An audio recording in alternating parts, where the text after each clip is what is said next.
అది చూసిన చెల్లి నీది నిజమైన ప్రేమే అయితే ఇప్పుడు చూడు మీ అందర్నీ నేను ఎలా అంతం చేస్తానో చెబుతూ తన మంత్రశక్తులను ఉపయోగిస్తుంది. ఆ మాయ వల్ల ఊరి జనమంతా భయపడి ఆమె ముందు మోకాళ్లమీద వంగి ఆమెను ఒక దేవతలా చూడటం మొదలుపెడతారు. ఆ తరువాత ఆమె తన దగ్గర ఉన్న శక్తితో ఒక మంత్రపు కొరడాను రప్పించి హీరోయిన్పై దాడి చేస్తుంది. కాని సరిగ్గా ఆ కొరడా దెబ్బ తగిలే సమయానికి డ్రాగన్ కింగ్ మధ్యలోకొచ్చి ఆ దెబ్బలన్నీ తన మీద వేసుకుంటాడు. చెల్లి అతడిని దారుణంగా కొడుతూ నువ్వు ఆమె కోసమే చావాలనుకుంటే నీ ఇష్టమని చెప్పి మళ్లీ దాడి చేయబోతుంది. కాని సరిగ్గా అప్పుడే డ్రాగన్ చక్రవర్తి అక్కడికి వచ్చి చెల్లిని అడ్డుకుంటాడు. వెంటనే వాతావరణం మారిపోతుంది. డ్రాగన్ చక్రవర్తి ప్రత్యక్షమవ్వగానే అందరూ గౌరవంతో తల వంచుతారు. ఆయన పవర్ ముందు తను ఏమీ చేయలేనని గ్రహించిన చెల్లి మౌనంగా ఉండిపోతుంది. అప్పుడు డ్రాగన్ కింగ్ తన భార్యతో ఇక భయపడాల్సిన అవసరం లేదు, ఎందుకంటే డ్రాగన్ చక్రవర్తి వచ్చేశారు అని ధైర్యం చెబుతాడు. అంతలో సవతి తల్లి చక్రవర్తి దగ్గరకు వచ్చి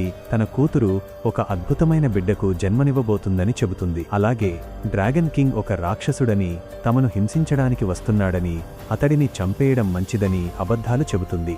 హీరోయిన్ గురించి కూడా చెడుగా మాట్లాడుతుంది. తన కొడుకు గురించి వేరే వాళ్లు తప్పుగా మాట్లాడటం చూసి కోపంతో డ్రాగన్ చక్రవర్తి వెంటనే ఆమె చెంప పగలగొడతాడు. మీరు ఎవరినైతే రాక్షసుడు అనుకుంటున్నారో అతను నా కొడుకు డ్రాగన్ కింగ్, ఆమె నా కోడలు, వీళ్లంతా నా మనవలు అని అందరి ముందు చెబుతాడు. ఆ మాట వినగానే అందరూ షాక్ అవుతారు. తాము ఇప్పటివరకు డ్రాగన్ కింగ్ మరియు హీరోయిన్ పట్ల ఎంత తప్పుగా ప్రవర్తించామో అని ఊరి జనం బాధపడతారు. సవతి తల్లి మాత్రం ఇది ఎలా సాధ్యం, హీరోయిన్ డ్రాగన్ కింగ్ ని ఎలా పెళ్లి చేసుకుంటుంది అని అడగడంతో చక్రవర్తి ఆమెను మళ్లీ కొడతాడు. ఆ తరువాత చక్రవర్తి హీరోయిన్ మరియు పిల్లలను దగ్గరకు తీసుకుని చాలా ప్రేమగా చూసుకుంటాడు. కావాలంటే నువ్వు నన్ను నాన్న అని పిలవచ్చు అని హీరోయిన్తో చెబుతాడు.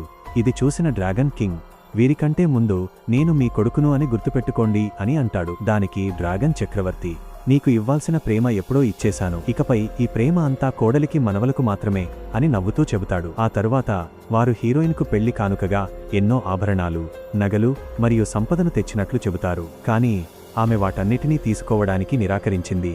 ఇవన్నీ ఇకపై నీవే అని వారు స్పష్టం చేస్తారు. మరి ఆ తర్వాత ఏం జరిగిందో తెలుసుకోవాలంటే కామెంట్ బాక్స్లో పార్ట్ 15 అని టైప్ చేయండి. వీడియో నచ్చితే లైక్ చేసి మన ఛానల్ని సబ్స్క్రైబ్ మరియు ఫాలో చేయండి.